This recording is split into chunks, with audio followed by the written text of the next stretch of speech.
سبق ملا ہے یہ معراج مصطفیٰ سے مجھے کہ عالم بشریت کی زد میں ہے گردوں۔ تاریخ عالم میں واقعہ معراج النبی انتہائی خصوصیت کا حامل ہے۔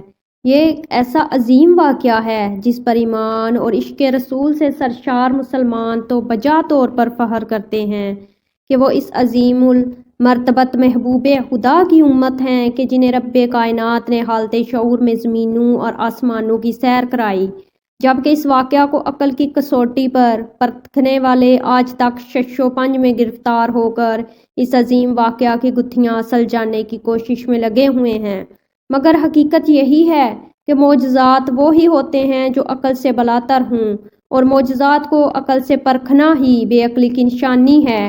اللہ رب العزت نے اپنے پیارے محبوب رحمت العالمین کو تمام انبیاء سے ممتاز کرنے کے لیے جسمانی معراج شعور کی حالت میں کرائی، اور آپ صلی اللہ علیہ وآلہ وسلم راتوں رات مکہ مکرمہ، بیت المقدس، مسجد اقصیٰ اور پھر وہاں سے آسمانوں پر تشریف لے گئے، کائنات کی سیر کی اور سدرۃ المنتہا پر پہنچ گئے، جہاں حضرت جبرائیل علیہ السلام نے فرمایا کہ اگر میں اس سے آگے ایک قدم بھی بڑھا تو میرے پر جل جائیں گے۔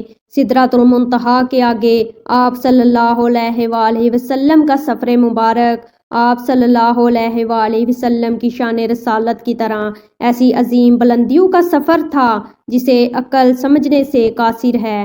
حضرت ابو ہریرہ اور حضرت انس رضی اللہ تعالیٰ عنہ سے روایت ہے کہ نبی کریم نے ایک جماعت کو ملاحتہ فرمایا جن کی زبانیں اور ہونٹ لوہے کی کینچیوں سے کاٹے جا رہے ہیں، ادھر کٹ رہے ہیں، پھر اسی وقت دوبارہ صحیح ہو جاتے ہیں، پھر کٹتے ہیں، پھر صحیح ہو جاتے ہیں، اسی طرح برابر یہ سلسلہ جاری ہے۔ پوچھا یہ کون لوگ ہیں جن کی زبانیں اور ہونٹ کاٹے جا رہے ہیں؟ عرض کیا گیا یہ وہ فتنہ پرور متدرسین اور مقررین ہیں جو کہتے کچھ تھے کرتے کچھ تھے۔ حضرت انس رضی اللہ تعالیٰ عنہ سے روایت ہے، فرماتے ہیں کہ رسول اللہ نے فرمایا میں نے معراج کی رات لوگوں کو دیکھا کہ آگ کی کینچیوں سے اپنے ہونٹ کاٹ رہے تھے۔ میں نے حضرت جبرائیل علیہ السلام سے پوچھا یہ کون لوگ ہیں؟ انہوں نے عرض کیا آپ کی امت کے مقررین ہیں جو لوگوں کو نیکی کا حکم کرتے تھے اور اپنے آپ کو بلا دیتے تھے اور وہ کتاب پڑھتے تھے، کیا ان کو عقل نہیں تھی؟ حضرت ابو سعید رضی اللہ تعالیٰ عنہ سے روایت ہے، فرماتے ہیں رسول کریم نے فرمایا کہ میں نے کچھ لوگوں کو دیکھا جن کے پیٹ بڑے بڑے گڑو جیسے ہیں، جب وہ اٹھنا چاہتے ہیں تو گر پڑتے ہیں اور مسلسل یہ کہہ رہے ہیں کہ اللہ قیامت قائم نہ ہو۔ یہ لوگ فرعونی جانوروں سے روندے جاتے ہیں اور بارگاہ رب میں آہذاری کر رہے ہیں۔ میں نے جبرائیل علیہ السلام سے پوچھا یہ کون لوگ ہیں؟ انہوں نے عرض کیا یا رسول اللہ یہ سود خور ہیں، اور سود خور ان لوگوں کی طرح ہی کھڑے ہوں گے جنہیں شیطان نے پاگل بنا رکھا ہے۔ حضرت ابو ہریرہ رضی اللہ تعالیٰ عنہ ہی سے روایت ہے کہ رسول اللہ نے فرمایا ہم معراج کی رات اس قوم پر پہنچے جس کے پیٹ کوٹھڑیوں کی طرح تھے، جن میں سانپ تھے جو پیٹوں کے باہر سے دیکھے جا رہی تھے۔ نبی کریم صلی اللہ علیہ وآلہ وسلم فرماتے ہیں ہم نے جبرائیل سے پوچھا یہ کون لوگ ہیں؟ حضرت جبرائیل نے عرض کیا یہ سود خور ہیں۔ نبی کریم فرماتے ہیں کہ کچھ دور چلا تو کیا دیکھتا ہوں کہ کچھ عورتیں سینوں سے بندھی الٹی لٹکی ہوئی ہیں، ہائے وائے کر رہی ہیں۔ میں نے پوچھا یہ کون عورتیں ہیں؟ تو بتایا گیا یہ بدکار ہیں۔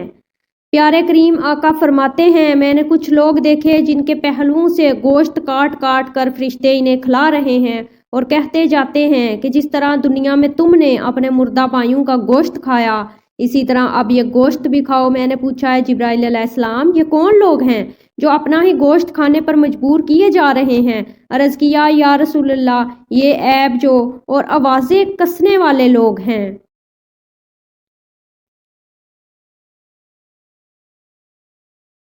حضرت انس رضی اللہ تعالیٰ عنہ سے روایت ہے، فرماتے ہیں نبی کریم نے فرمایا جب مجھے میرے اللہ کی طرف رجوع دیا گیا تو میں ایک قوم کے پاس سے گزرا جس کے ناخن نحاس یعنی تانبے کے تھے، وہ ان ناخنوں سے اپنے سینوں اور چہروں کو خراش رہے تھے۔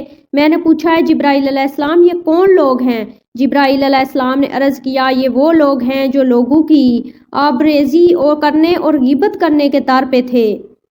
حضرت ابو سعید رضی اللہ تعالیٰ عنہ سے روایت ہے، فرماتے ہیں حضور نے فرمایا میں نے کچھ قومیں دیکھی جن کے ہونٹ مثل اونٹ کے ہیں، ان کے منہ کھولے جاتے ہیں اور بربدود بار گوشت ان کے منہ میں ڈالا جاتا ہے اور پہاننے کے راستے سے نکل جاتا ہے۔ وہ چیخو پکار کر رہے ہیں، میں نے سنا وہ اللہ سے چیخ کر فریاد کرتے ہیں۔ حضرت جبرائیل علیہ السلام سے پوچھا یہ کون لوگ ہیں؟ انہوں نے عرض کیا یا رسول اللہ یہ وہ لوگ ہیں جو یتیموں کا مال ظلم سے کھاتے تھے اور اپنے مال سے صدقہ نہ دیتے تھے، اب یہ آگ کھاتے ہیں اور ان قریب دوزخ میں پہنچیں گے۔